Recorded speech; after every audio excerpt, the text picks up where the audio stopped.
Pachá, doutora Andréa Pachá, juíza de direito, escritora de sucesso, né? Com uma história tão rica, tão interessante em áreas que as pessoas veem como tão diversas, né?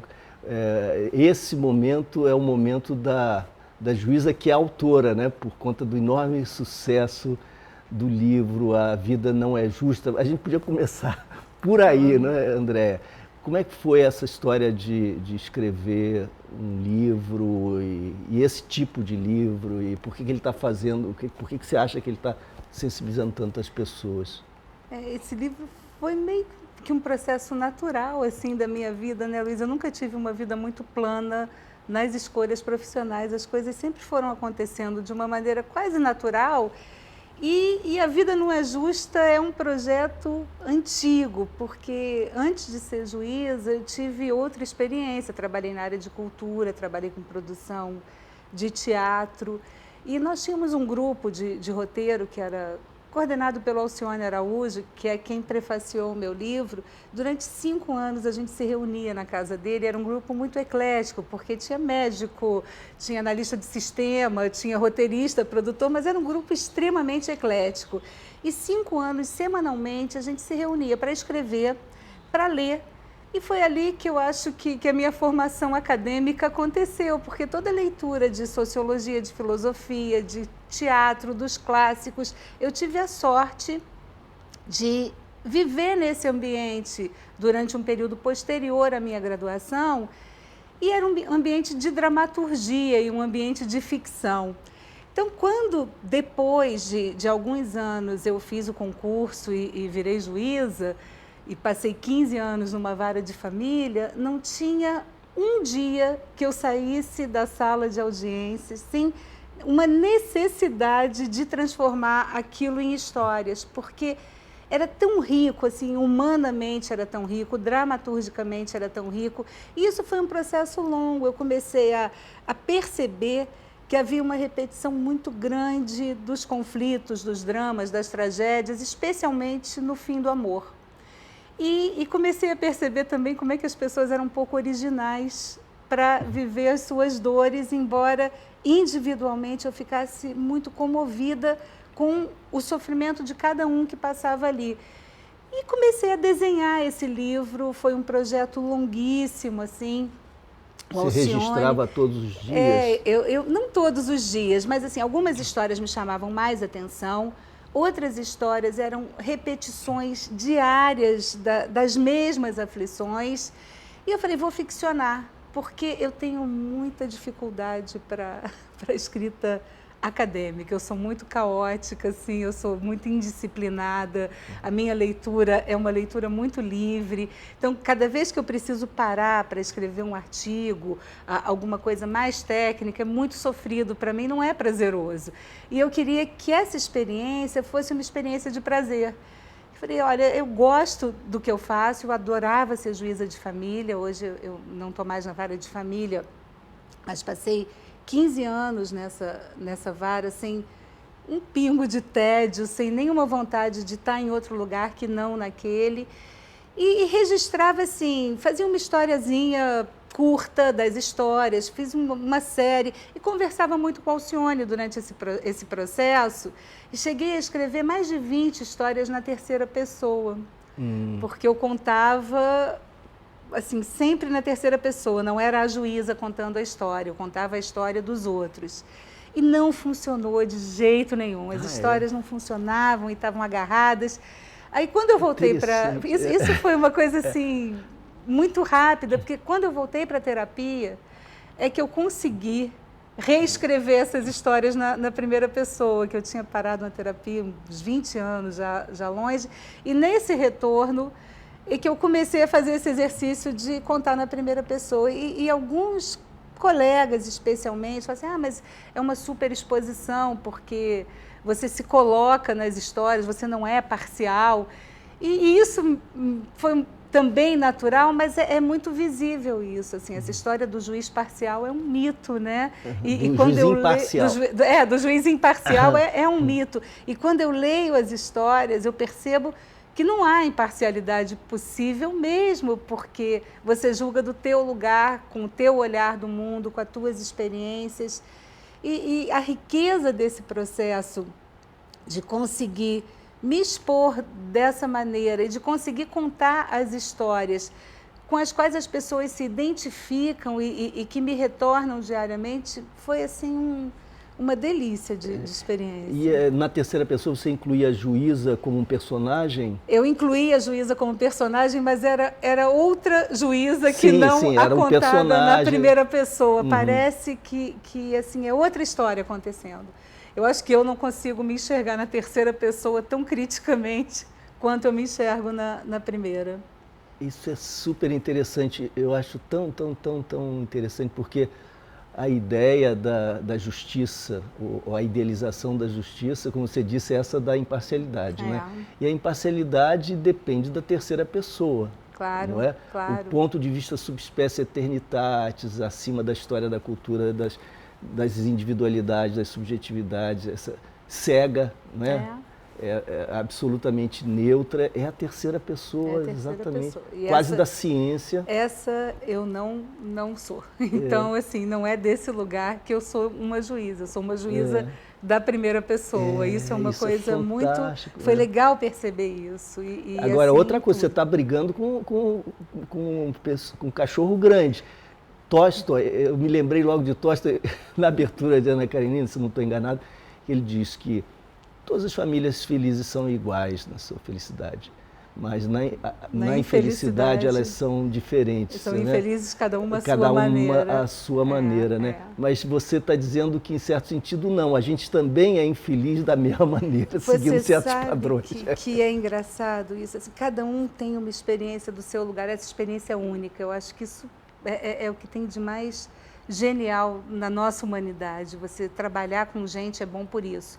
Que cada experiência daquelas é única, mas o padrão da dor é muito parecido. Eu lembro que em uma audiência, assim, foi uma audiência dura, a mulher muito triste, não queria separar, ela amava o homem e ela achava que o amor que ela sentia era suficiente para ela, para ele e para manter uma relação, e ele não queria mais. E ela se humilhava e fazia promessas, e é muito triste você presenciar uma cena dessas, é uma super exposição, as pessoas, eu acho que muitas vezes é o único espaço que elas conseguem conversar, numa mesa de um tribunal, e se expondo, e aquilo foi me dando muita angústia, e eu não ia deixar a mulher passar por aquilo, aí terminei a audiência rapidamente, pedi para ela ficar, e falei para ela, olha, vamos fazer uma coisa, volta aqui, daqui a 2 anos, eu faço questão de ver você de novo daqui a 2 anos para você perceber que isso vai passar. Não adianta eu prometer agora, mas se você quiser, eu assino um documento prometendo para você que isso vai passar, porque passa. A vida não acaba, a vida segue, as pessoas se transformam e é uma experiência muito real essa. A dor passa, qualquer dor passa, isso também é humano, essa capacidade que a gente tem de se reinventar, de passar por cima dos problemas e de caminhar. E qual foi a reação dela?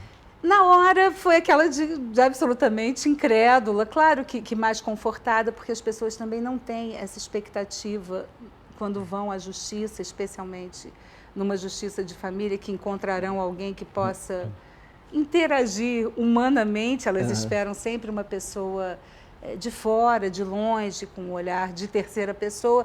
Mas essa mulher me chamou a atenção porque pouco tempo depois, não 2 anos depois, e eu fui juíza em uma cidade pequena, que é Petrópolis, se encontra as pessoas pela rua, e eu encontrei essa mulher, eu não lembrava dela, eu lembrava da história, mas não lembrava dela. E ela veio me procurar e falou, olha, eu preciso contar uma coisa para a senhora, estou namorando. E o que a senhora me falou é verdade. As coisas passam, sabe que eu olho para ele e não consigo nem imaginar como é que eu fiquei daquele jeito. Eu falei, eu não sou profeta, mas assim, é muito previsível que as coisas se reinventem. Mas a experiência é individual. Não adianta eu dizer para ninguém que o que está vivendo é igual, já se repetiu, já aconteceu, porque ninguém acredita.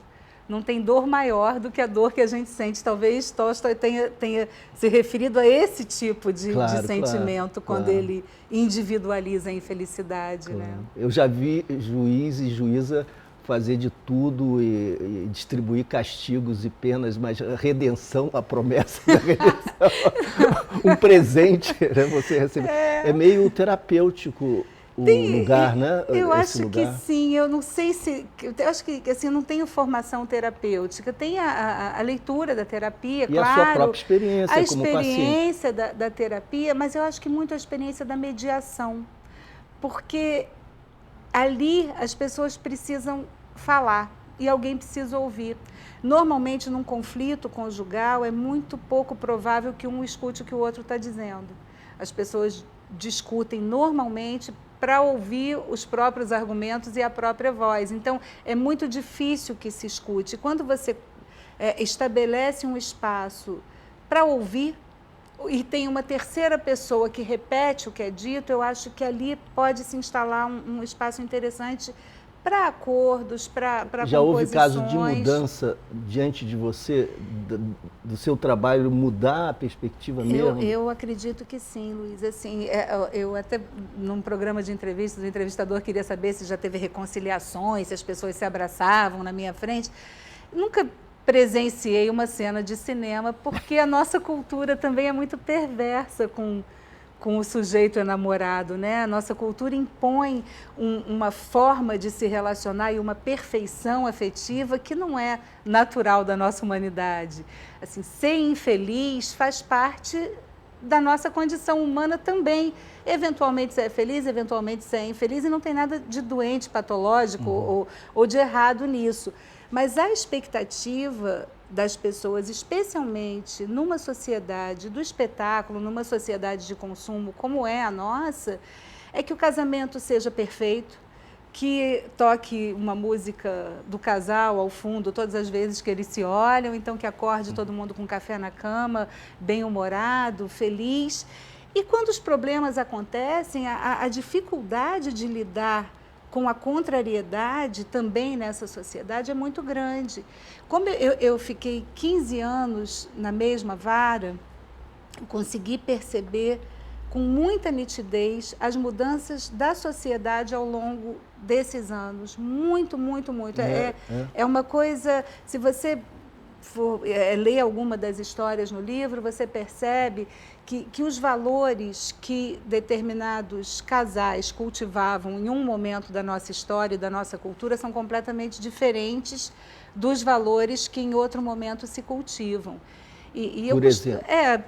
Eu costumo dizer que não é uma saudade do que está para trás, não, porque eu tenho horror desse sentimento. Eu acho que a gente tende a fantasiar uma memória que não é real. Idealizar o passado. O passado super idealizado, a sociedade perfeita, o mundo perfeito, os políticos perfeitos, tudo perfeito. E nós somos péssimos.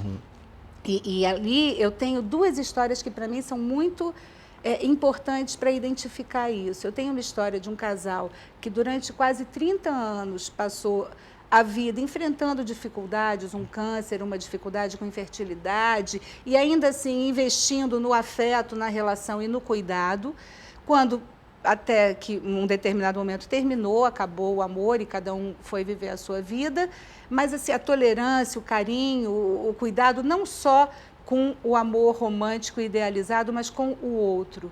E eu tenho uma história de um casal que passou 3 meses casado, e assim, foram anos preparando o casamento, era uma festa, convite, docinho, calígrafo, DJ, era uma produção imensa. E esse casamento durou 3 meses, porque casamento não era bem o que eles imaginavam. Eu falei, mas vem cá, só para eu entender, o que vocês imaginavam que seria um casamento? E aí você vê o que é perverso dessa sociedade que vende a perfeição e o espetáculo. Perfeito é o que eles nunca terão. Perfeito é a revista que vende a imagem de que todo mundo é feliz. E aí, quando você não consegue se comparar àquele mundo perfeito de felicidade, você se acha miserável, você acha que tem alguma coisa errada com você e que teu casamento acabou. E o outro é sempre responsável pela tua felicidade. E, assim, o prazer individual é a única coisa que interessa. Quanto maior o meu prazer, melhor eu sou. Só que nem sempre isso é possível num relacionamento a dois ou num relacionamento familiar. A gente viver em grupo também tem aí uma parte que não é uma parte muito divulgada. Isso implica em limitações, isso implica em algumas composições, e não tem prazer o tempo todo, e o outro não é o objeto do teu prazer. Então, enxergar o outro como sujeito, eu acho que devia ser uma forma mais ética dos relacionamentos.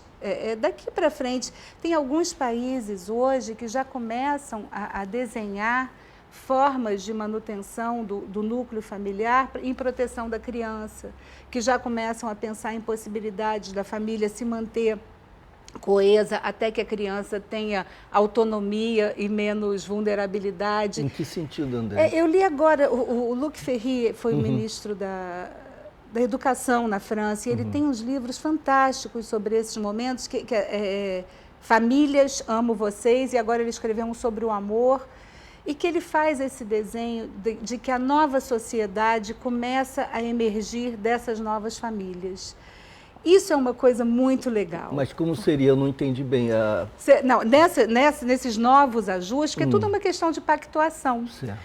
Quando eu comecei a ver esses movimentos que começaram nas ruas em junho, eu acompanhei isso muito sob a perspectiva individual, familiar, de grupos pequenos, porque as famílias passaram por essas transformações ao longo dessas décadas.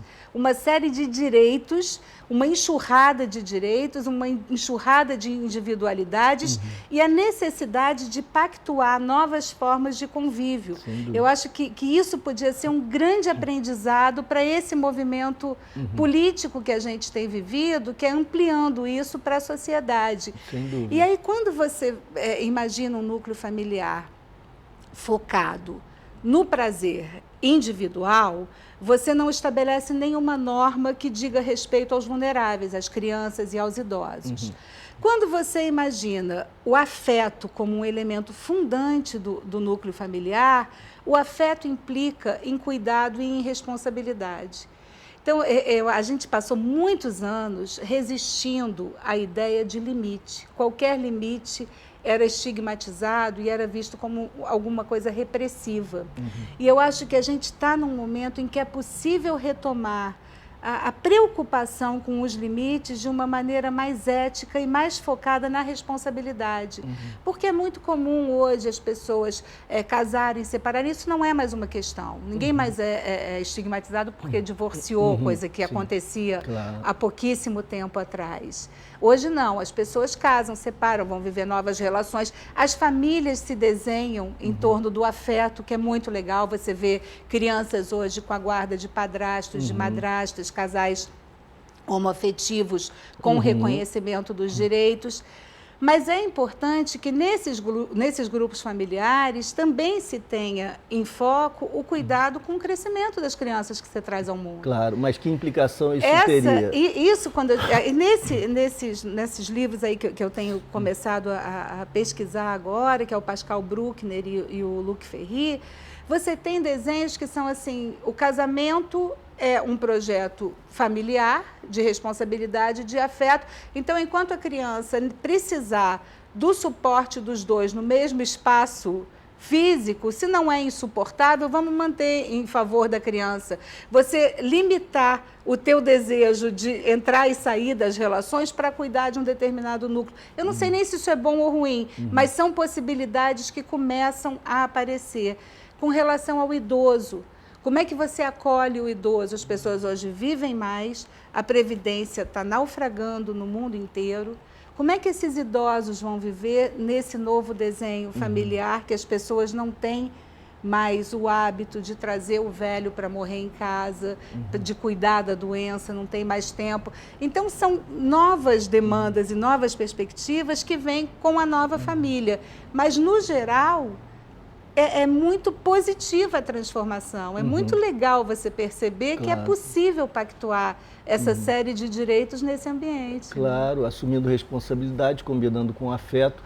A história, por exemplo, de privilegiar o convívio para manter, por exemplo, a atenção às crianças é uma hipótese complicada, né? Mas já muito praticada, sempre muito praticada. E eu acho que nas gerações de meus pais, talvez até na minha geração, se tenha feito muito esforço de evitar a separação enquanto as crianças não fossem pequenas, não tivessem atingido uma certa idade, maturidade, etc.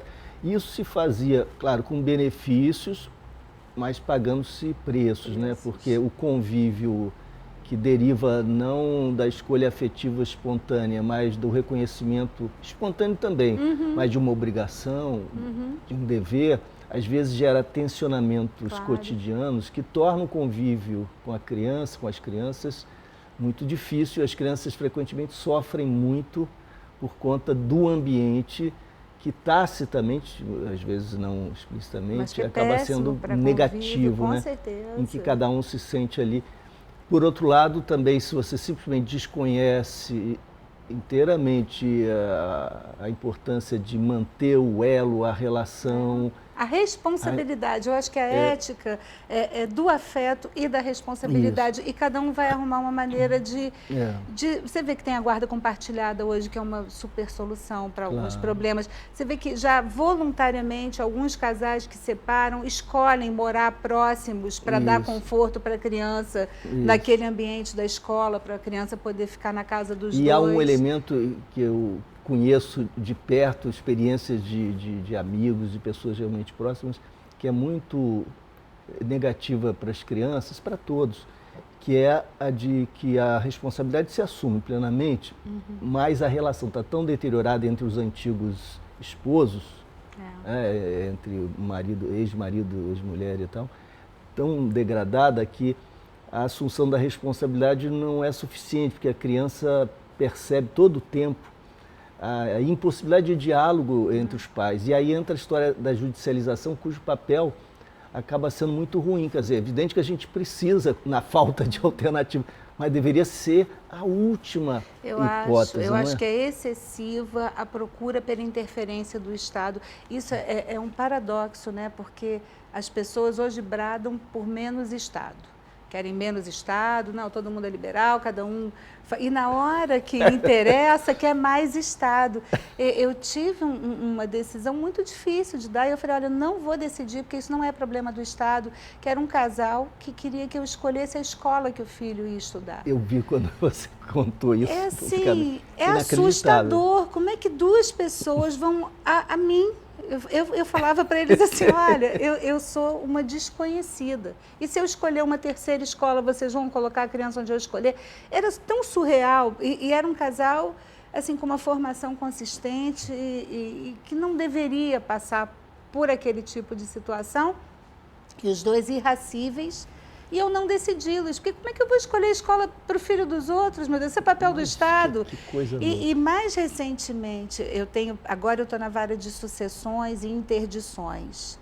Esse processo de judicialização da vida privada é muito preocupante para mim, porque nós temos uma formação muito rasteira para lidar com essas questões. Eventualmente, um ou outro magistrado, um ou outro promotor que tem interesse por outras áreas pode estar mais afeto a essas matérias, mas nós não somos formados para lidar com esse tipo de limitação e com esse tipo de problema. As interdições hoje viraram um problema grave. A gente está assim, vivendo quase que um fenômeno da Casa Verde, do alienista. As pessoas estão envelhecendo, começam a ter lapsos de memória e doenças naturais da velhice, e parece que a interdição vira um processo obrigatório, porque se a família não interdita, o Ministério Público pode pedir a interdição, e você cria uma rede de incapazes, legalmente incapazes, e sem nenhuma estrutura de quem cuide deles. O tutor judicial hoje tem 600 pessoas interditadas sob os cuidados dele. Como é que você gere o patrimônio, ou cuida da vida de 600 pessoas aqui no estado do Rio de Janeiro? Nossa, Então, mas o interditado não fica sob guarda, responsabilidade da família? Quando a família acolhe, sim. Quando a família não acolhe, não. E com o fechamento dos hospitais psiquiátricos, a maioria dos hospitais psiquiátricos hoje foram desativados. As pessoas que estavam internadas, muitas delas não tinham nenhum vínculo familiar há anos, que as famílias abandonaram nesses hospitais. E a maioria não tem nenhum problema de saúde que tenha indicação para uma internação. E não existe uma política pública que acolha essas pessoas e que abrigue essas pessoas. Eu tive, no semestre passado, uma reunião com o pessoal do CAPS, ali na UFRJ, na Praia Vermelha, que isso virou um problema. Porque, e aí, especialmente agora, porque mistura também com os usuários de crack, e todo mundo vai à justiça e querendo resolver o problema. Como se a internação fosse solução para todos esses problemas e como se a judicialização dessas questões desse uma resposta. Então, na falta de uma política pública efetiva, se cria uma expectativa de que a justiça resolve o problema. A gente hoje assiste, quando eu falo da judicialização do afeto, da vida privada, a gente assiste a judicialização de tudo. Tudo hoje é na justiça que se resolve. E tem alguma coisa errada numa sociedade que escolhe o caminho da justiça para resolver as coisas do cotidiano e as questões políticas, né? Eu acho que é um momento de repensar, assim, se não está na hora do judiciário chegar e falar, olha, isso não é problema meu, vamos sentar e desenhar aqui quem é que se responsabiliza por isso. Acho que o Brasil passou da hierarquia para a igualdade como grande padrão cultural de referência. Não passou completamente, essas transições são sempre contraditórias, vacilantes e, na verdade, há combinações, né? Com arquipélagos de patrimonialismo, do autoritarismo hierárquico tradicional, com outras características, e um oceano com a maré montante de um individualismo igualitário, contemporâneo, etc., que é mais compatível com a constitucionalidade democrática, nossa ideia de cidadania, de sujeito de direitos, etc. Acontece que na hierarquia os conflitos estavam resolvidos. Exatamente. Dentro de casa, o machismo, o falocentrismo impunha ali a autoridade despótica do macho, né? Do homem. E então não havia propriamente conflito, havia opressão. E um conflito que é o conflito da opressão. Mas quando você tem dois iguais, e quando nós todos somos iguais perante a lei, e não há, portanto, formalmente instrumento de imposição, né? É preciso negociar. Claro. E nós não temos, talvez não tenhamos a história, a memória e a cultura da negociação entre iguais. É verdade. E assim, ainda tem muitos mais iguais que emergem todos os dias. Então, eu nunca olho esses movimentos de uma maneira ruim ou achando que a gente está indo para um caminho que não é o bom. Pelo contrário, eu acho riquíssimo a gente poder experimentar a vida em carne viva mesmo, que é o que a gente vive hoje. São muitos direitos emergindo, são muitas pessoas que nunca se enxergaram sujeitos de direito e que agora se enxergam. Eu acho o máximo. Eu lembro, olha, isso é muito recente, quando a gente começou a fazer os casamentos comunitários lá em Petrópolis, isso tem uns 20 anos, e o Leonardo Boff celebrava os casamentos, era muito legal, a gente fez um Palácio de Cristal e trabalhava com as comunidades num trabalho de inclusão de cidadania. Então as pessoas não tinham certidão de nascimento, hoje o subregistro está muito menor do que estava.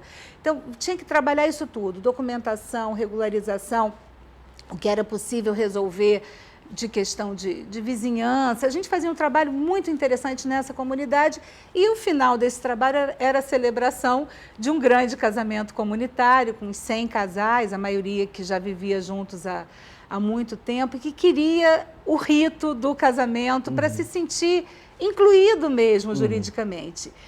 E nessa ocasião, os cartórios extrajudiciais trabalhavam com a habilitação desses pedidos. Eu lembro a resistência de alguns funcionários, há alguns anos atrás, quando as pessoas que viviam nessas comunidades chegavam no cartório e chegavam e queriam resolver as coisas num tom absolutamente horizontal. Eles estavam acostumados a ver aquelas pessoas chegando no cartório implorando um documento que era direito deles. Então, quando a pessoa se percebe sujeito do direito, é sensacional você ver essa transformação. Isso era uma coisa assim invisível.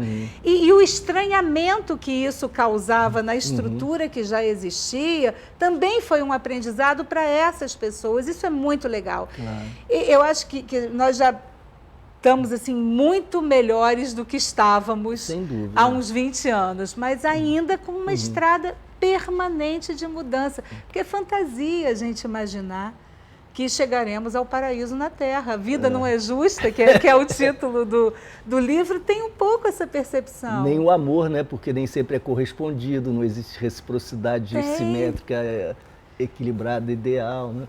Eu falava sobre... Agora teve um congresso do IBDFAN que foi muito legal, foi em Araxá. IBDFAN, Instituto Brasileiro de Direito de Família.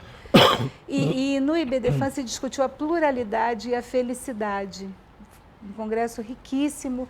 E eu estava pensando exatamente nisso, como é rico esse espaço plural que a gente vive, como é interessante a gente viver na perspectiva da mudança permanente e só vai se adaptar nesse mundo quem tiver capacidade de adaptação mesmo, como sobreviver, quem tiver, o novo darwinismo, é esse, assim, não dá para brincar de avestruz, não dá para fingir que era melhor antes, não dá para fingir que vai ser melhor para frente. A gente viver o dia a dia, a mudança permanente, é uma experiência que pode ser muito rica. Eu sei que você está lendo o Solomon, né, Longe da Árvore. Ai, que maravilha! Belíssimo Nossa, livro, eu peguei agora para as férias. É um catatal, tijolo, né? Um catatal, é belíssimo, é belíssimo. São experiências novas dos laços que nós chamamos familiares, né, com afeto e responsabilidade, a reinvenção Isso plástica, é uma invenção mesmo, estética, né? é uma grande experiência estética e dramatúrgica, porque a gente vai reinventando papéis para nós mesmos, não é? É tudo muito rico. Eu estou assim fascinada com tudo que tem acontecido. E esse movimento de junho me deu uma chacoalhada, assim. Foi uma coisa legal ter conseguido acompanhar de perto e tentar entender o que estava acontecendo. Eu estava completamente perdida. Eu falava com você que no começo eu não estava entendendo bem o que estava se desenhando, porque eram muitas demandas, eram muitas pessoas diferentes, eram discursos antagônicos em alguns momentos, e eu fiquei apreensiva. Eu falei, gente, pelo amor de Deus, imagina se essa energia toda se transforma num movimento fascista, totalitário, e afinal o próprio movimento acabou depurando essas manifestações e encontrando vários caminhos que não é um só. Essa talvez seja a maior dificuldade. Quando aqui no Rio, especialmente, quando isso começou a crescer, e aí também permeado pela violência, que não é a minha praia, não é a minha estética, eu posso ter compreensão pontual, mas não tenho facilidade de pensar em composições que passem pela violência. Mas eu cheguei a pensar na possibilidade da gente criar uma rede de mediação para atuar nesses movimentos. Eu achava que era muito interessante. A gente estava vendo uma geração ali que aparentemente estava destinada a dar para nada, porque era assim que eram tratados esses meninos, como os meninos que cresceram sem referência nenhuma e numa sociedade que só consome, que só quer ter, que só quer ganhar. E, de repente, você vê uma rede de afeto, de amorosidade, de fraternidade, de vontade de incluir todo mundo. Isso foi uma coisa muito legal de perceber. Sabe que eu concordo com você, eu acho que essa história da representação, a representação ruiu, né?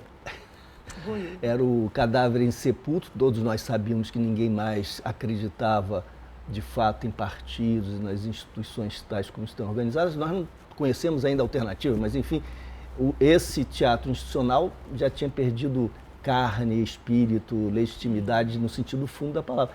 E o rei está nu agora, depois das jornadas de junho. E não só a representação política propriamente tradicional, mas a representação da palavra, da mídia, da descrição. Então, as novas narrativas que surgiram, Mídia Ninja e tantos outros movimentos interessantíssimos, começaram a reescrever, redescrever o que acontecia com outros olhares, e essa foi uma explosão fascinante, né? Muito. E eu acho que quando você fala da mediação, você toca talvez o ponto mais importante, porque falar pelos outros talvez já não seja possível, no entanto é necessário de alguma maneira criar instâncias, porque é impossível trabalhar com a grande ágora e a grande Assembleia Popular, 200 milhões de pessoas opinando sobre tudo todos os dias, por mais que a tecnologia se sofistique. Então há sempre instâncias intermediárias. E a ideia da mediação é uma ideia importantíssima, porque o mediador,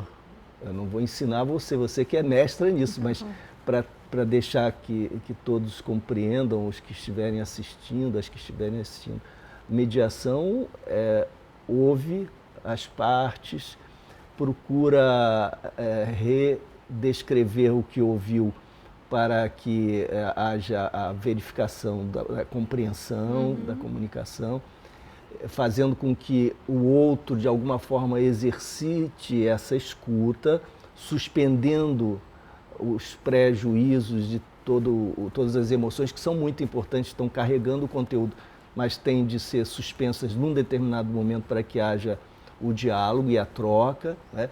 E é uma instância, portanto, que facilita, proporciona meios e condições para que uma interlocução dialógica propriamente se dê, com escuta e com a possibilidade de identificar pontos comuns. Certeza. Porque é terrível a situação em que você sente, eu vivo muito isso na área de segurança pública, eu percebo, nós estamos há 25 anos da Constituição, não conseguimos reformar nem o modelo policial, para não falar na arquitetura institucional de segurança pública. É um escândalo, um absurdo. E às vezes eu percebo que os grupos sociais estão de acordo em relação a questões essenciais. Porque não é possível, então, promover esse consenso mínimo e torná-lo base para a mudança. Aí você percebe a dificuldade da comunicação. É isso. Nós não fomos capazes, na segurança, eu costumo dizer, de construir um consenso sobre o dissenso. Quer dizer, não há consenso sobre aquilo que é ponto de divergência. Porque quando a gente tem clareza sobre o ponto de divergência, a gente diz, então, vamos trabalhar no consenso e depois vamos discutir a divergência ponto a ponto, né? Isso, em geral, na sociedade, talvez até por conta da explosão positiva democrática, como você disse, dos sujeitos de direitos individualizados num ambiente mais igualitário, isso talvez se imponha como grande desafio, né? E aí a justiça se modulando mais aí para o caminho, quem sabe, mais restaurativo e também da mediação. Eu tenho muita esperança nisso, sabe, Luiz? Eu acho que o nosso espaço de identificação é o espaço da humanidade. E nós fomos, ao longo dessas últimas décadas, perdendo um pouco, ou deixando perder a importância desses valores que nos irmanam em humanidade.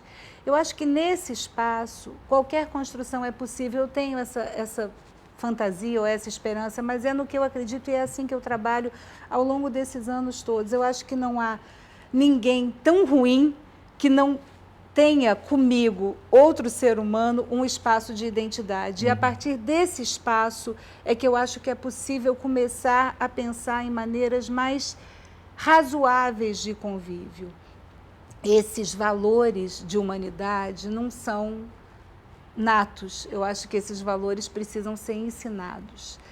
E nós estamos vivendo agora, que assim, é a segunda geração da ditadura. Eu acho que talvez para o nosso país, nesse momento, a gente consiga dimensionar o estrago que a ditadura fez. O que você diz segunda geração? Porque você tem a geração de 68, né, a geração de 60, que estava no auge do movimento quando foi aniquilada.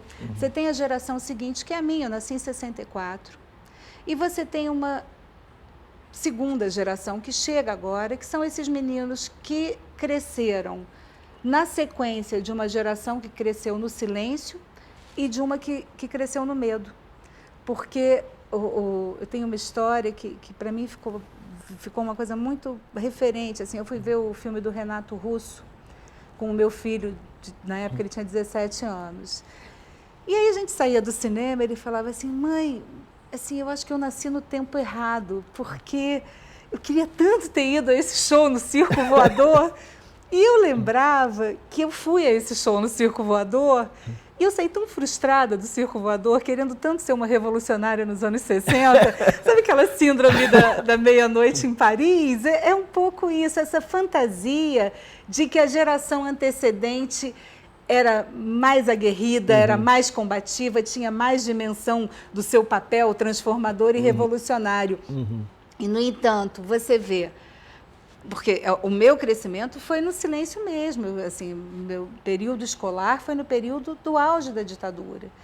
E esses valores, eu tive a sorte de encontrar no meu caminho pessoas que me alimentaram desses valores, mas grande parte da população desse Brasil não teve essa possibilidade. Então, é uma sequência de silêncio, de medo, e que a gente agora está chegando numa ponta que a gente quer que esses meninos sejam razoáveis. Isso para mim é a coisa que mais me incomodou quando eu via as críticas que se faziam, as piores críticas aos black blocs, a forma desordenada desses meninos irem para lá. Mas o que eles querem? Como se fosse uma quase irritação. Eu falei, eles querem isso, eles têm vontade, eles têm direito, cada um quer uma coisa, é assim que eles cresceram.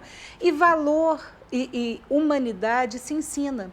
Então, a minha ansiedade, quando eu vi aquela energia toda, e a minha esperança, é que as pessoas que sempre se ocuparam da criação dessa rede mais fraterna, mais humana, mais... eu acho que formativa mesmo, do que eu imagino que deva ser uma sociedade mais ética e mais justa, o ambiente universitário, por exemplo, eu imaginava que esses ambientes fossem se abrir para acolher tanta energia. E é nisso que eu tenho apostado. A gente tem excelentes pessoas fazendo isso. Pilates está fazendo isso lá na PUC com a turma dele. A Ivana está fazendo isso na UFRJ. Então, tem pessoas na UERJ nós criamos também esse espaço. UERJ, você é uma referência para isso. Então, eu acho assim, que acolher esses meninos e começar a cuidar do papel da representação, porque quando você fala do fim da representação ou do cheque que se colocou do sistema representativo, isso é verdade em todos os segmentos, isso é verdade na política, esse sistema representativo não funciona mais, e há quase que uma surdez para ouvir o que acontece na rua, porque se repete um mantra como se o problema fosse resolver a representação, quando não é. É aprender a conversar de novo. Eu acho que esse é o grande problema, a gente descobrir como é que a gente conversa. E você tem esse problema da representação no ambiente privado e de referências. O pai morreu, né? Quando você fala em psicanálise que você mata o pai, isso aconteceu em todos os segmentos da sociedade. E como é que você constrói uma sociedade sem essas referências de autoridade que até aqui eram imexíveis? Você não podia nem imaginar que existiria uma família sem o chefe de família e nem que existiria um Estado sem um chefe ou uma liderança. Nesse espaço é que eu acho que é o canal legal para a gente tentar tecer uma rede fraterna, porque aí você vai tratar com igualdade o que tem que ser tratado de uma maneira igual. Então, esse é um desafio que está posto para todos nós, né? Eu trabalho na justiça e eu acho que a justiça tem um papel fundamental nesse processo, porque a justiça também é uma criação da racionalidade humana. Assim como é a cultura, como é a educação, não é possível a gente viver numa sociedade tão fragmentada a ponto de distanciar esses conceitos, esses valores e esses saberes. Eu acho que é dessa raiz da humanidade que a gente está precisando juntar essa rede toda e tentar estabelecer uma forma. E cada geração tem o seu aprendizado, né, André? A minha passou pelo aprendizado pela pedra, a minha foi a que viveu o período da ditadura, eu nasci em 54. Desculpa. Eu tinha 10 anos no golpe e vivi intensamente aquilo e passei por tudo isso. O grande aprendizado se deu, não foi na escola, nunca é exatamente assim, né, nas escolas. foram nos livros que eu descobri. Claro. E foi no movimento estudantil, foi nos partidos clandestinos, foi nos grandes debates que se travavam fora do que era a superfície visível. Naquele momento, essa vida palpitava com todas as dificuldades na clandestinidade. E houve um aprendizado. Eu aprendi as minhas lições, que estão sempre em xeque, mas que conformaram o que foi, digamos, a estrutura vertebral da minha vida, ou tem sido, isso claro. Sempre suscetível à mudança. A geração subsequente passou por seu próprio aprendizado, já o período da transição. A gente imaginar que os jovens hoje, 16, 17, 18 anos, tenham herdado quase que, assim, naturalmente, né, no éter, tudo que a história política produziu e que foi absorvido pelas gerações precedentes, com uma direção ou com outra direção, mas de alguma forma foi instrumental para o enriquecimento intelectual político das outras gerações, é um equívoco total. De onde eles vão aprender o quê? O que eles estão vendo é um cinismo generalizado, né? Uma indiferença muito grande em relação às questões que são urgentes, as mais dramáticas, e um certo teatro que se repete. Situações assim, André, que envolvem também a justiça. Eu estava conversando com um amigo meu, William, da Rocinha, uma liderança que sofreu uma grande injustiça, preso 18 meses, numa situação quase kafkiana. E eu lembrava o seguinte: o Daniel Dantas, eu não posso julgá-lo, condená-lo, nem acusá-lo, não conheço de fato aquela situação para fazer qualquer avaliação. Mas o fato é que houve uma demanda, mais do que uma demanda por mandado de prisão, ele efetivamente chegou a ser preso.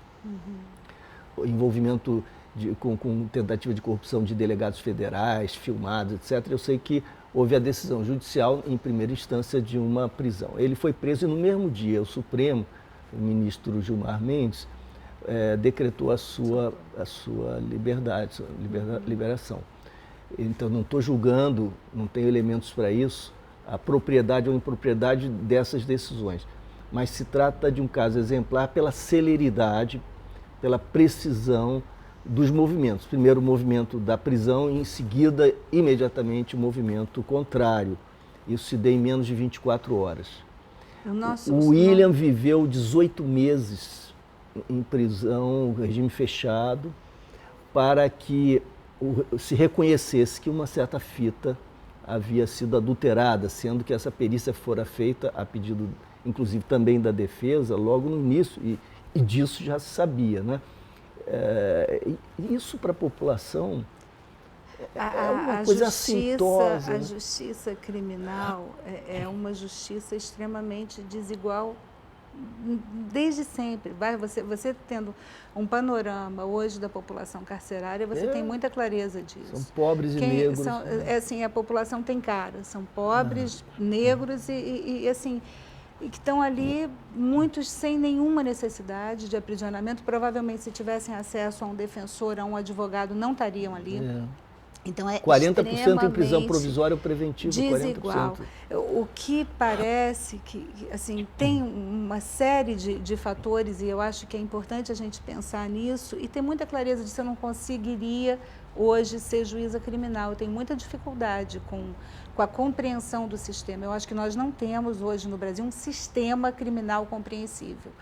Porque regra, você pode estabelecer as mais justas ou as mais injustas, elas vão ser assimiladas se valerem para todo mundo em condições iguais. Exatamente. O que cria o sentimento de injustiça é que as regras não sejam iguais para todo mundo e que o acesso ao contraditório, à ampla defesa não seja igual para todo mundo e que, no momento anterior ainda, o que vai virar processo, o que não vai virar processo, a seleção disso seja feita de uma maneira que é arbitrária em algum sentido. Então, isso cria um quadro que não é real. Então, fica quase que um jogo que, eventualmente, você comete as maiores injustiças, eventualmente, você pode até... justamente decidir, mas que no final você contribui para a manutenção de um sistema que é muito perverso e desigual. Eu não consigo, uma vez eu passei já na justiça criminal há algum tempo e foi muito difícil uma condenação, que era um crime horroroso, latrocínio, prova, tudo perfeito, era para condenar. Eu nunca consegui, e aí vai a minha primeira pessoa de novo me atrapalhando nesse processo. Eu nunca consegui me sentir justa assinando uma sentença condenatória, nunca. Eu sempre ficava com uma sensação ruim, porque a gente sabe como é que acontece depois, aí vai para o sistema e não vai sair do sistema e vai piorar no sistema. E é uma realidade que a gente não sabe que existe. Só sabe que existe quando tem algum confronto, quando alguém é decapitado que vai para a imprensa, ou quando tem um julgamento, como foi o julgamento do caso do Mensalão, que aí vem o lado que assim parece que as pessoas querem piorar ainda o sistema carcerário como se fosse bom para acolher quem é preso. Então, é uma desinformação. Acho que é uma fantasia criada propositadamente também, porque nada como a irracionalidade do medo para blindar qualquer possibilidade de mudança. Isso me preocupa muito, você alimentar o medo, porque as pessoas vivem hoje com medo. Então, assim, a sensação de segurança, porque é inseguro, porque todo mundo é vulnerável o tempo todo, você se sente vulnerável o tempo todo, e aí você começa a assimilar um discurso mais fácil de que quanto mais prisão, melhor, quanto mais encarceramento, melhor. Redução de idade de imputabilidade Redução penal. de maior. Cada vez que eu escuto isso, eu fico assim, desesperada. Eu falo, gente, como é que as pessoas não conseguem estabelecer um raciocínio lógico para a compreensão disso, né? Porque quando você vê, agora mesmo nas redes sociais, você vê o que tem acontecido no Maranhão, 60 mortos em um mês, 3 presos decapitados com uma selvageria, e aí aquela violência, uma menina de 6 anos queimada num ônibus, e a reação das pessoas, ao invés de tentar compreender isso sistemicamente e buscar alternativas possíveis, não, agora tem que ter pena de morte, porque isso só está assim porque não tem pena de morte. Então, a violência cria esse espaço para o aprofundamento da violência. Isso é muito difícil.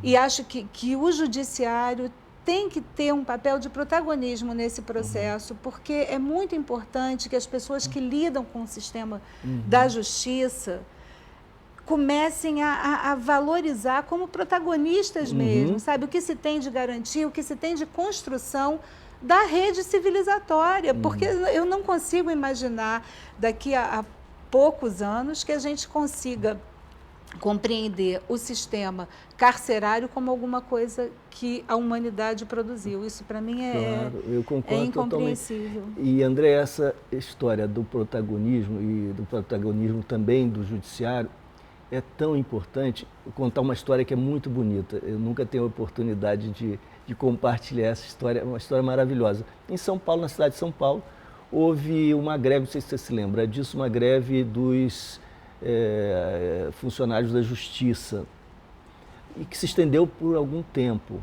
Então, os promotores, procuradores, não tinham como trabalhar, porque a instituição estava parada, a Justiça parou, apesar da greve não envolver os titulares dos cargos superiores, eram mais os serventuários, aqueles que atuavam em tarefas administrativas, etc. Então, depois de 1 mês, 2 meses parados, uns promotores da região de São Paulo, da região sul de São Paulo, se reuniam e disseram assim, vamos aproveitar esse tempo, que a gente nunca tem, para pensar sobre o que a gente está fazendo. Eu ouvi o relato deles mesmos. Puxa, o que a gente está fazendo? A gente cumpre direitinho a obrigação, a gente se acha e se orgulha, né, da tarefa que faz, porque a gente faz honestamente, honradamente, com a competência que a gente tem. E o que a gente faz? Acusa, espera que haja punição, essas pessoas vão para o sistema eventualmente, e o crime ou a violência continua crescendo, a brutalização é o nosso cotidiano, os homicídios estão crescendo aqui. E de que maneira a gente interfere nisso? O que a gente está fazendo? Que máquina de produção é essa que nos incorpora como alavancas, como instrumentos? Vamos tentar entender o que está acontecendo? Vamos sair aqui do Palácio, vamos sair aqui da casca e vamos descer a rua, vamos conversar. Então foram conversar nas escolas, conversaram com o pessoal de universidade, com as polícias locais, havia gente da perícia, com associações das comunidades, levantaram dados, informações e chegaram à conclusão de que havia uma dinâmica que se repetia, que tinha a ver com armas, a presença de armas, a falta de alternativas até de lazer para os jovens estavam se matando num certo contexto, a polícia intervinha a posteriori para apagar incêndio e não atuava preventivamente, ninguém atuava preventivamente e se percebia o problema como um problema mais ou menos natural, então isso era naturalizado e o processo caminhava. Eles perceberam que havia certas regiões, certos dias, certos horários em que os problemas ocorriam e perceberam que eles podiam alterar toda essa dinâmica, buscando essas pessoas, oferecendo alternativas, criando novos espaços, reorganizando inclusive a malha urbana ali, o papel da escola, abrindo a escola, enfim, aprontaram, fizeram ali o diabo com a participação das autoridades policiais que eram muito sensíveis, tiveram muita sorte, porque todos estavam muito ligados nesse processo, se engajaram de fato, abraçaram aquilo, e de uma forma inusitada e sem formato institucional, mas no dia a dia, eles reinventaram aquela realidade, eles tiveram uma redução em menos de 6 meses, de mais de 65% dos homicídios dolosos daquela região. Quando a gente olha uma grande cidade, um estado, tende a fazer as análises com dados agregados, decresceu, e aí pensa grandes variáveis, o que aconteceu com isso, com aquilo, outro, nessa oportunidade, que políticas do estado foram implementadas. Às vezes essas variáveis e as políticas do estado são importantes, mas muitas vezes são esses trabalhos quase desconhecidos, né, pelo grande público, que não estão trabalhos assim que não têm grande visibilidade na mídia, mas que produzem um efeito extraordinário, mostrando possibilidades inusitadas de protagonismo daqueles que se sentavam em outras posições, o pessoal do Ministério Público, por exemplo. Eu acredito demais nessas possibilidades e nessas alternativas, acredito demais e não vejo isso como um olhar ingênuo, não, assim, a gente tem palpabilidade desses resultados quando são gestados nas individualidades. Isso tem um amigo nosso que me mandou um vídeo que era um rap de um policial em crise. Policial angustiado, Preto Zezé. Ele mandou um vídeo que era um rap e ele falou que estava apanhando muito porque ele publicou o vídeo e as pessoas queriam bater na polícia e ele era mal compreendido. Como é que ele dava divulgação para um rap de um policial angustiado porque vivia naquela máquina de fazer violência e de praticar violência. E aí eu disse para ele que eu acreditava que era nesses espaços das entrelinhas institucionais que a gente conseguia produzir algumas mudanças muito consistentes. Eu não tenho dúvida que o espaço institucional é muito importante para a capilaridade dos projetos. Isso eu percebi com muita clareza quando eu fiquei no CNJ, eu passei 2 anos no... Eu ia até te perguntar sobre o trabalho incrível que você fez sobre a questão dos órfãos, da adoção, trabalho importantíssimo. Então, assim, você ter um espaço institucional que te permite multiplicar projetos é fantástico. E você perceber que nesse espaço é possível você usar as entrelinhas para tecer uma rede consistente de transformação, e aí tanto faz que seja na polícia, que seja na justiça, que seja na universidade, que seja na comunidade. Eu acho que esses espaços são possíveis exatamente por esse núcleo comum que nos irmana, que são os valores de humanidade. Eu acho que assim você vai encontrar pessoas que pensam bem e coletivamente, gregariamente, em qualquer lugar que você for. Eu tenho muito medo e muito cuidado com as generalizações. Eu acho que as generalizações não contribuem para que a gente construa nada melhor. Nem para o conhecimento, nem para a prática. Para nada, para nada. Eu e o Tomás Klotzel, que é o meu parceiro nesse projeto do site Depois de Junho, no qual nós estamos aqui, projeto das entrevistas, nós escrevemos Temporada de Frestas. É isso. Não é? Que é o que se abre para nós. Então, quando eu mandei isso para o Preto Zezé, falando que acreditava nesses espaços, falou assim, o Luiz Eduardo me mandou uma mensagem muito parecida com a sua. Eu falei, pois é nesse espaço que a gente se encontra e que a gente vai tecendo e construindo algumas possibilidades. Isso é muito legal. Tem dois extremos do individualismo ou de uma, sei lá, de uma investidura da individualidade, dois extremos que são muito ruins. Um é o sujeito que diz assim, olha, quem sou eu, um indivíduo, não vou mudar coisa alguma, eu estou cumprindo o meu dever. Se cada um cumprir seu dever da melhor maneira possível, só que cumprir o dever significa fazer essa máquina funcionar tal como ela está funcionando, não olhar para o lado, não é? Ah, o juiz não foi provocado, então não age, o que não está nos autos não tem pertinência, não está na vida, portanto. Então, é alguma coisa que isola o magistrado, né, da vida e da necessidade de tomar também, para ser assumir alguma responsabilidade criadora também. O outro extremo da individualidade é o seguinte, é que eu costumo dizer, os policiais individualmente são às vezes punidos por desvios de conduta, como se todo o problema repousasse em desvios de conduta individuais. Exatamente. Agora, a máquina institucional que está funcionando de uma certa maneira, produzindo esses resultados, dando espaço para que isso seja alimentado, ela não entra em questão. Então, a gente culpabiliza sempre o outro, sempre. E aquele indivíduo. E a gente lava as mãos. Os indivíduos, então, nas duas pontas. Né? A dificuldade da gente enxergar o problema na nossa conduta é uma coisa assustadora. Porque o outro está sempre errado. Então, toda vez que tem algum parâmetro de ética, de normalidade, de perfeição, esse parâmetro sou eu. Eu escrevi outro dia, falei, tem alguma coisa errada nessa equação, porque um grupo de pessoas perfeitas não resulta numa sociedade tão imperfeita. E todo mundo é perfeito, né? Se você for ler... Ninguém é racista. Ninguém, todo mundo é tolerante, todo mundo... Então, isso é difícil compreender. E isso só o exercício gregário que produz. Você sozinho não percebe essas coisas. Como é que foi no CNJ, Andréa? O CNJ foi uma experiência muito rica da minha vida. Eu era vice-presidente de comunicação na AMB na época, o Rodrigo Colasso era o presidente.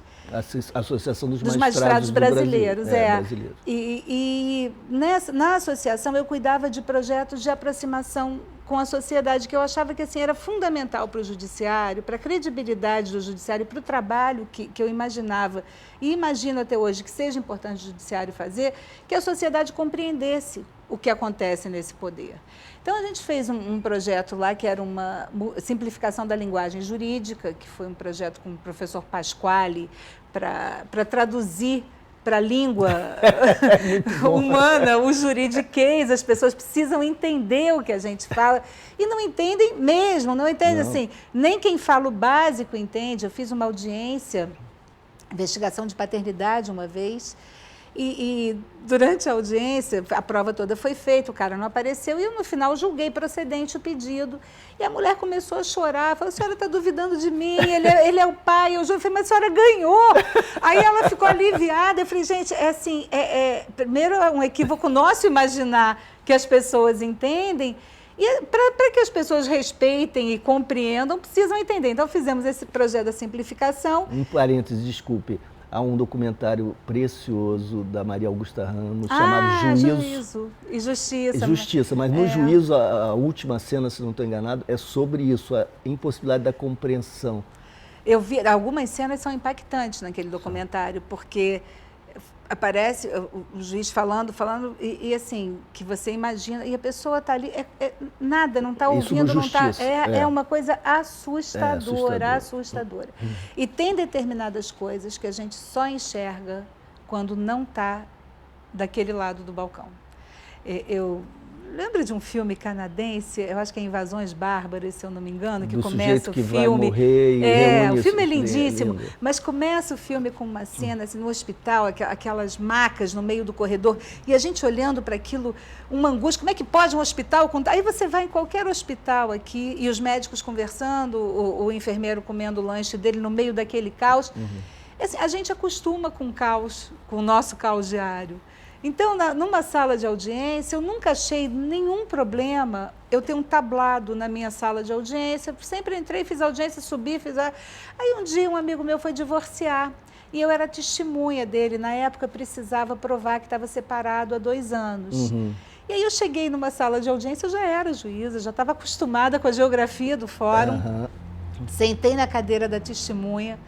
Quando eu olhei para cima, aquele tablado parecia de uma altura, eu me senti tão intimidada. E eu voltei para a minha sala e falei assim, tira agora esse tablado. É impossível uma pessoa chegar nessa sala e não ficar intimidada, porque assim assusta, as pessoas têm medo de juiz, não sabe. A testemunha, quando é intimada para comparecer em juízo, ela lê aquele mandado de intimação, ela acha que ela vai presa. Então, essa dificuldade da linguagem é muito difícil. Então, claro, esse trabalho foi um trabalho muito legal de simplificar a linguagem, de tentar uma aproximação. Foi muito difícil. O vestuário, a coreografia. Também. Agora, tem a fantasia. Quando você não usa, a pessoa quer que você use. Uma menina, uma vez, numa audiência, pediu. Ela tinha 13 anos, ela queria ser juíza, era uma ação de alimentos, ela pedindo pensão para o pai. E ela me falou que queria ser juíza, mas ela estava tão frustrada porque ela achou que fosse encontrar a juíza de toga. Eu falei, mas você não tem toga? Eu falei, tenho. Ela falou, mas você não usa? Eu falei, gente, não uso. E a fantasia dela era uma juíza de toga. Então, esses trabalhos de simplificação, eleições limpas, foi um trabalho que a gente fez na MB também. E nessa época, eu acho que por causa dessa visibilidade que a associação teve, o convite foi feito, né, eu fui indicada pelo Supremo para integrar o Conselho, foi em 2007. E a ministra Helen era presidente, na sequência foi o ministro Gilmar. E eu tive ali um espaço que eu trabalhei com conciliação, mediação, a criação do Cadastro Nacional de Adoção, que era uma necessidade, uma coisa simples, que precisava ser feita, e com a implantação das varas de violência contra a mulher, a Nilceia era a ministra da Secretaria Especial de Política para as Mulheres, e foi um momento riquíssimo de trabalho. Assim, a gente conseguiu fazer um trabalho legal e trazendo juízes e ouvindo todo mundo, a metodologia de trabalho, como eu vinha da vida associativa, eu construí no Conselho uma metodologia de trabalho muito coletiva. Então, eu trazia os juízes do Brasil inteiro para discutir, para pensar os projetos, para não verticalizar os comandos, porque é difícil também, quando você entra numa estrutura de um poder e vem com um comando vertical, a resistência é natural. Então, usar esse espaço dessa forma foi uma alegria para mim, foi uma felicidade essa experiência, eu gostei demais. E agora uma nova direção da Associação dos Magistrados Brasileiros. Felizmente agora tomou posse o João Ricardo, que é do Rio Grande do Sul, que é um colega super comprometido com os direitos humanos, ele já foi integrante da AJD, que é a Associação de Juízes para a Democracia, e tem uma trajetória de vida assim, muito voltada para a preservação dos direitos humanos. E você acha que esse é um sinal, então, positivo de que os juízes estão... Acho que sim, acho que a gente precisa, porque o juiz, como todo o resto da sociedade, não nasce de ovo, né? A gente precisa entender que tem uma expectativa de que os juízes sejam de uma forma e a sociedade seja de outra, que isso é uma fantasia, isso não existe. Os políticos também, né? Ninguém, né? Todo mundo diferente. Não, isso é uma fantasia. Eu acho que ali é um conjunto. Teve uma pesquisa que a Tereza Sadek fez na época que a gente estava na Associação de Magistrados, foi uma pesquisa muito rica de identificar o perfil do magistrado brasileiro, e foi uma surpresa, porque se associava à magistratura a elite do Brasil, quando a pesquisa indicava para outro caminho. A maioria dos juízes, os pais não tinham nem o segundo grau completo, tinha um processo de feminização em curso, de juvenilização em curso. Um trabalho anterior do Luiz Jorge Werneck Viana, da Maria Alice Rezende, enfim, de uma equipe de pesquisadores. Eles fizeram um trabalho, que, se eu não me engano, foi quando o Luiz Fernando Ribeiro de Carvalho era o presidente da MB. Isso. E era corpo e alma da magistratura feminina, que já apontava... Feminina ou brasileira? Corpo e alma da magistratura brasileira. Feminina é ato falho. Viria depois. Vem depois. Mas nessa pesquisa se apontava já para a tendência da judicialização da política, que estava começando, foi logo depois da Constituição. E essa da Tereza Sadek fez um panorama do perfil do juiz. Eu acho que a gente está A merecendo... faixa etária era mais jovem, o Werneck já identificava, jovem, mas só isso ainda não... E talvez, eu acho que está na hora da gente fazer uma nova pesquisa, porque de lá para cá, houve... A da SADEC foi em que ano, 2005 ou 2006, se eu não me engano, 2006. E ela constatou, você ia dizendo, eu te interrompi. A feminização do judiciário, a juvenilização, e uma preocupação com o social, muito mais com os aspectos sociais do que econômicos. Origem social Origem social dos pais, dos pobre. magistrados mais pobres, dos filhos ascendendo às carreiras de Estado. E eu penso que se essa pesquisa for repetida hoje, a gente vai ter uma grande surpresa nos resultados. Eu acho que é muito importante a gente ter esse perfil. E negros, presença de negros? Muito poucos, muito pouquíssimos, mas eu acho que com a política das cotas, claro, em médio prazo, a gente compensa também, isso, claro, nas carreiras de Estado. Mas o que eu percebo é o desinteresse hoje pelas carreiras públicas e pela magistratura também. Desinteresse onde? Da sociedade pelo ingresso nessas carreiras. Você tem um interesse muito grande de pessoas muito jovens, porque como o Estado está num processo de encolhimento, isso reflete também nas carreiras de Estado. Então, antes, a magistratura era procurada por pessoas vocacionadas, tinham vontade de ser juízes ou profissionais mais experientes, advogavam um tempo e depois ingressavam na magistratura. Se você hoje for rapidamente, isso eu percebo nos cursos de iniciação na magistratura, no Ministério Público, Defensoria, na própria polícia, há um grupo enorme de pessoas interessadas em concurso público. Então, o acesso ao emprego estável passa a ter mais importância do que a integração numa carreira que pode ser um espaço de transformação política. Eu não sei... Você diz, quer dizer, a procura pelas carreiras, pelos empregos existe. Pelos empregos, sim. Mas sim, não necessariamente uma vocação... perfil, exato, porque eu acho que isso deve estar acontecendo em todos os espaços públicos, porque para primeiro emprego é uma carreira extremamente interessante. Teve um desmantelamento aí da carreira, você não tem uma progressão na carreira, não tem reajuste, não tem triênio, então isso vai criando desinteresse. E as pessoas que começam a advogar ou partem para outros lugares na advocacia, seguem um rumo e depois deixa de ser interessante profissionalmente o ingresso numa carreira. Então eu acho que com uma nova pesquisa aí, talvez a gente tenha um novo perfil. Outra coisa, André, quando a gente falava da emergência da igualdade, né, da individualidade no Brasil, e falava da família, eu me lembrei, mas não quis interromper porque era fascinante a sua descrição, me lembrei de um personagem central nisso tudo, que é a empregada doméstica. Ah, sim. Que não é parte da família, é uma empregada, trabalhadora, né, em geral são mulheres, mas convive com a família. E essa ambiguidade sempre me pareceu muito perversa. Eu escrevi bastante sobre isso, porque me parecia que aí havia uma espécie de enigma do Brasil se desvendando. Porque é muito difícil você explicar fora do Brasil que uma pessoa é tratada simultaneamente como um agregado, quase um membro da família. Se diz que há uma solidariedade que envolve laços afetivos e compromissos dessa ordem. E, por outro lado, continua sendo mantida num quarto, que não é um quarto do apartamento, agora está se transformando isso arquitetonicamente, até porque está se transformando o perfil desse mercado, etc. E a nova legislação, de fato, elevou a empregada doméstica à posição que é sua mesmo, de direito, de trabalhadora, etc. Há um reconhecimento agora recente, pleno disso. Mas a arquitetura era cúmplice dessa perversidade. Você tinha uma cela, né? Um quartinho, às vezes sem circulação de ar, sem iluminação, próximo da área de serviço. Havia o elevador de serviço e toda uma circulação que era circunscrita a algumas áreas da casa. E às vezes se dizia, não, mas ela é bem-vinda, inclusive ver a novela com a família. E é muito interessante observar, como antropólogo, eu ficava observando, fazendo as etnografias disso. A empregada se sentava numa posição à parte. Ou no chão. Ou no chão.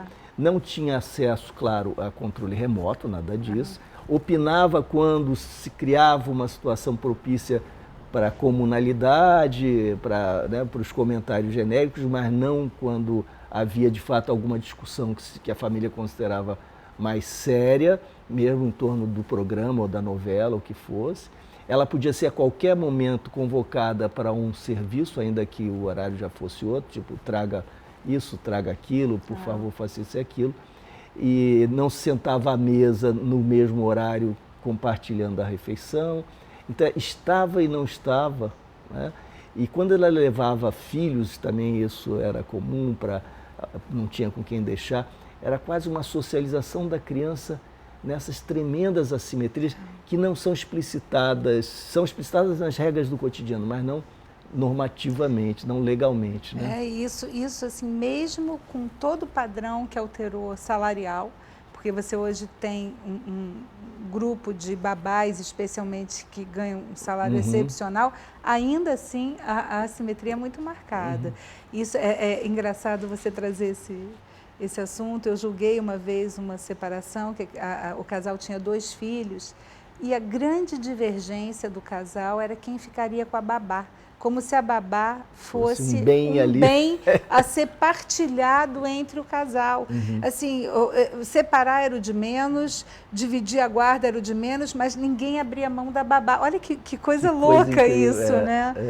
E assim, e no final eu perdi um pouco a paciência, porque eu não acreditava. Eu falei, vem cá, a minha esperança é que ela tenha conseguido um outro emprego, porque se eu fosse essa babá, eu não ia querer trabalhar com nenhum de vocês. Não, mas porque a conversa era essa.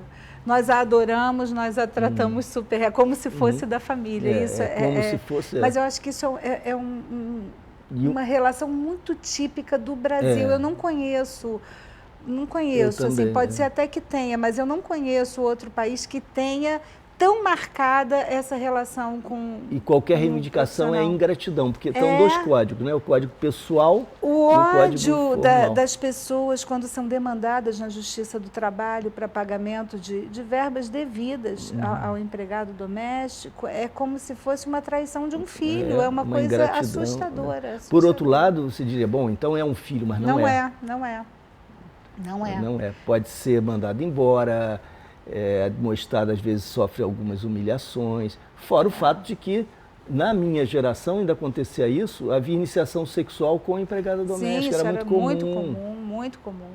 Isso é uma coisa a gente tem uma Casagrande Senzala, a gente tem uma cidade. História pesada de Casagrande Senzala aí para vencer, né? A gente avança, eu acho que é inegável o avanço, perceber isso hoje é visível, mas ainda tem muito tempo, muita estrada para chegar nessa igualdade que a gente espera que chegue. Eu acho que é um caminho longo aí. Sem dúvida, Andréia. Para não te exaurir, uma questão, eu não posso deixar de conversar um pouquinho com você sobre o teatro e sobre o futuro, porque o seu livro... Primeiro tem o 2º volume chegando. Novembro. O primeiro já vendeu 30 mil exemplares.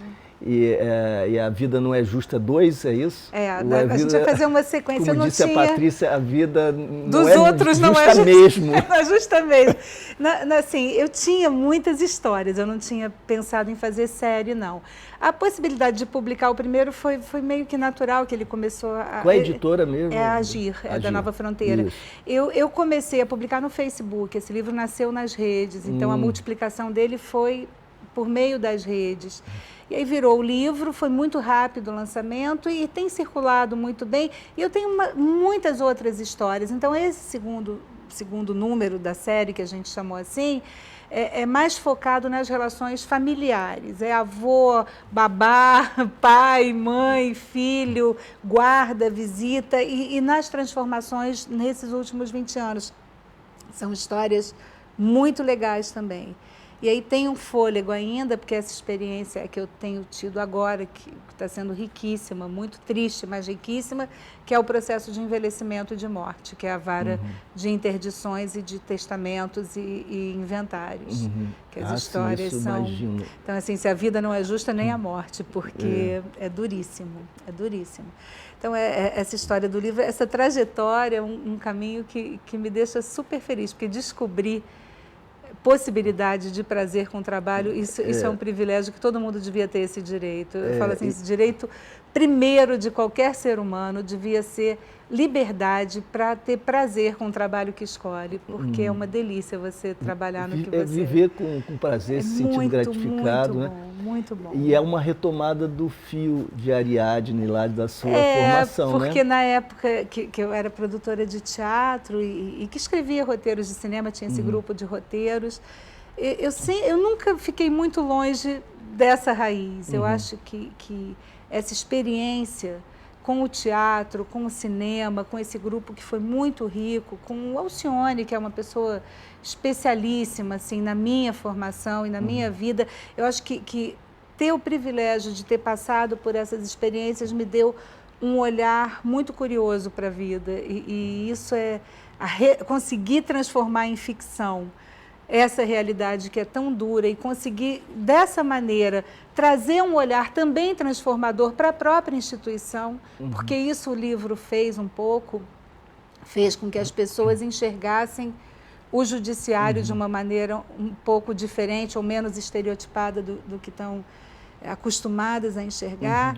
Então isso foi riquíssimo, assim, eu tô adorando esse momento. E eu acho que do ponto de vista também teórico, né, da sua jornada, da sua reflexão, essa conexão é muito importante. Eu me lembro do Perelman, né, de toda a teoria da retórica, retomada da ideia da retórica, ele dizendo o que é que o filósofo tem a aprender com o juiz, que normalmente se diz o contrário, como o filósofo pode instruir, iluminar o juiz, mas como o juiz pode iluminar o filósofo, e eu diria o pensamento de uma maneira geral, porque existe esse momento decisional, esse momento de decisão, que é criador. Criador não só pelo fato de que vai se tornar prática e interferir sobre a realidade, mas criador no sentido de que é órfão, para usar aqui o nosso vocabulário, é órfão de qualquer orientação, bússola e norma, porque há um gap, há um abismo entre tudo que você aprendeu em todas as leis e o caso na sua singularidade, né? E não se trata, portanto, nunca de aplicação, ainda que se fale na aplicação da lei, é um momento de invenção, de uma interpretação em que o sentido se dá no jogo dessa referência com a singularidade que é irredutível. E isso é muito próximo da experiência estética e da criação. E né? tem a coisa da palavra, né, Luiz, que eu acho que isso é fundamental nesse momento que a gente está vivendo. Assim, a gente trabalhar com a palavra e escrever é uma maneira de retomar da palavra o significado que ela veio perdendo nesses últimos tempos. Eu não sei se você lembra, mas no Macondo, lá de Gabriel Garcia Marques, quando as pessoas começam a esquecer o nome das coisas. Aí eu não lembro alguém faz uma sugestão para colocar uma placa com os nomes, para ninguém esquecer o nome das coisas. E aí eles colocam o nome, mesa, cadeira, tapete, e as pessoas começam a esquecer para que servem as coisas. As coisas têm nome, mas não se sabe muito bem para que elas servem. Então, o cuidado com a palavra, poder trabalhar com a palavra, é uma forma também de resgatar o significado que a palavra tem como um instrumento de transformação. Porque hoje, no mundo, ninguém é ditador, ninguém é arbitrário, ninguém é totalitário, não. Todo mundo é democrata, todo mundo. Os maiores ditadores do mundo hoje se apropriaram do discurso da democracia. Todo mundo é libertário, todo mundo é cuidadoso, todo mundo é ético. Então, o desafio é muito maior, porque quando as palavras eram grávidas de significado, era mais responsável o uso. Hoje, o uso que se faz das palavras, a banalização com as palavras tão importantes para a nossa formação, eu acho que demandam uma retomada e um cuidado. Eu acho que a gente precisa retomar a palavra. Eu estou trabalhando nisso assim com cuidado. Eu acho que é um trabalho de polir e trazer para o espaço que elas têm que ocupar. Então vamos acabar aqui a nossa conversa. Nenhum lugar melhor do que a palavra, se a gente está celebrando a conversa. Muito obrigado, bom. André. Obrigada muito a você. obrigado, Foi tá? um prazer, Foi ótimo, adorei. tá? Eu que te agradeço. Obrigada.